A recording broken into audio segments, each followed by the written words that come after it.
أضفيت على الحسن العبقى فالورد تضوع واعتنقا حسن يا رب لنا الخلقا طهره الحمد لله رب العالمين والصلاة والسلام على رسوله الأمين وعلى آله وأصحابه أجمعين أما بعد সম্মানিত উপস্থিতি, আমরা ধারাবাহিকভাবে মুমিনের উত্তম চারিত্রিক বৈশিষ্ট্যাবলী সম্পর্কে আলোচনা করছিলাম।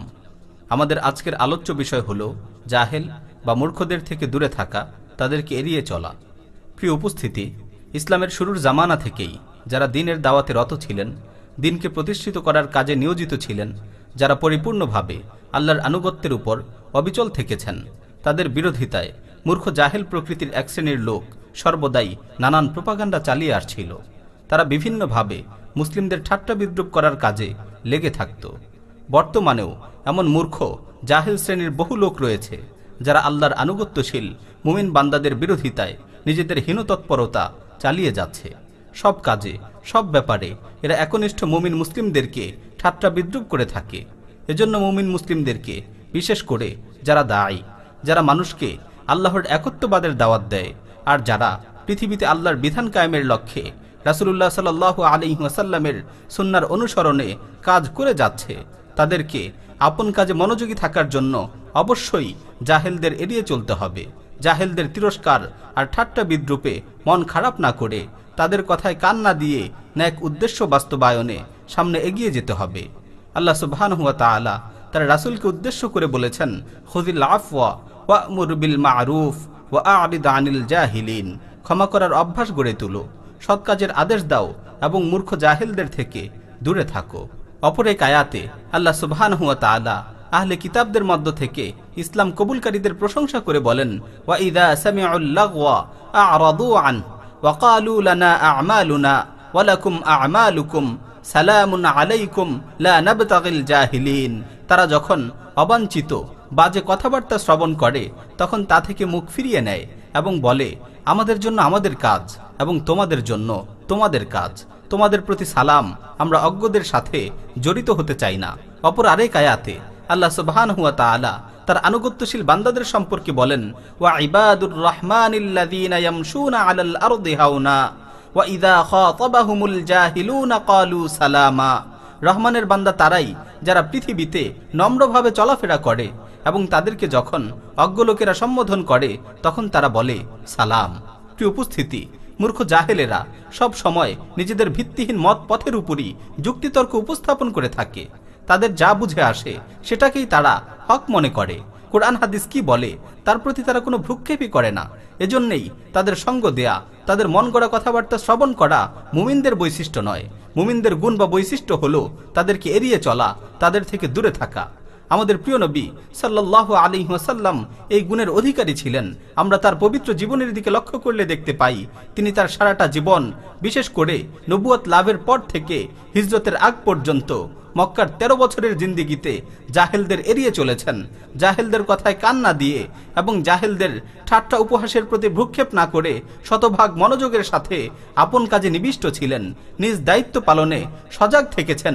মূর্খ জাহেলদের ঠাট্টা উপহাস তার কাজের গতিকে কখনোই মন্থর করতে পারেনি। জাহেলরা তাকে পাগল বলেছিল, গণক, জাদুকর বলেছিল, এমন নানান তিরস্কার করেছিল। তিনি তাদের কথায় বিন্দুমাত্র কর্ণপাত করেননি, তাদের বিরোধিতায় কখনোই পিছু হটেননি, বরং তিনি আরো উদ্যমী হয়ে তাওহীদের দাওয়াত দিয়েছেন। মূর্তি পূজারীদের, মিথ্যা মাবুদদের অসারতা, অক্ষমতা বর্ণনা করেছেন। সুতরাং এটা আমাদের ভালোভাবেই জেনে রাখতে হবে, আজও যারা রাসূলুল্লাহ সাল্লাল্লাহু আলাইহি ওয়াসাল্লামের মোবারক মানহাজ অনুযায়ী দ্বীনের দাওয়াত দেবে, তার সুন্নাহ অনুযায়ী দ্বীন প্রতিষ্ঠার কাজে নিয়োজিত থাকবে, তাদেরকেও নানানভাবে মূর্খ জাহেলদের তরফ থেকে বিভিন্ন কটু কথা ও তিরস্কার শুনতে হবে। এজন্য আমাদের ভেঙে পড়লে চলবে না, আরো অটল অবিচলতার সাথে উদ্যমী হয়ে সত্যের দাওয়াত চালিয়ে যেতে হবে। প্রিয় উপস্থিতি, আর এই বিষয়টিও আমাদের স্পষ্টভাবে জানতে হবে, সত্যিকার অর্থে জাহেল কারা।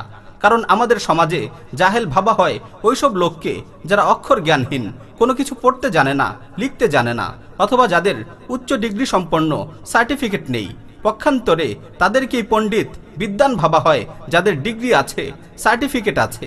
কিন্তু প্রকৃত ব্যাপার হচ্ছে ইসলামের দৃষ্টিতে জাহেল হলো তারা যাদের দ্বীনের কোনো জ্ঞান নেই, যারা আল্লাহর হুকুম আহকাম সম্পর্কে কিছুই জানে না, হালাল হারামের ব্যবধান সম্পর্কে তোয়াক্কা করে চলে না এবং সঠিক বিষয় সম্পর্কে জানার প্রতি আগ্রহও দেখায় না।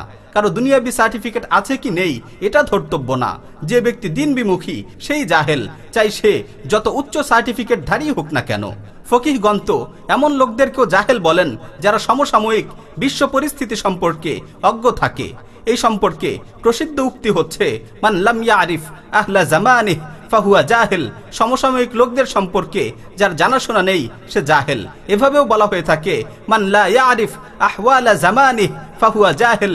যে তার সমসাময়িক অবস্থা সম্পর্কে জানে না সে জাহেল।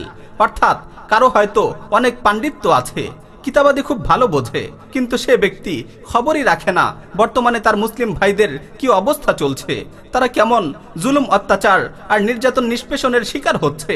আর এজন্যই এক শ্রেণীর লোকেরা জানে না এবং জানতেও চায় না এখন তার কি করণীয় আর কি করণীয় সমস্ত মুসলিম উম্মার।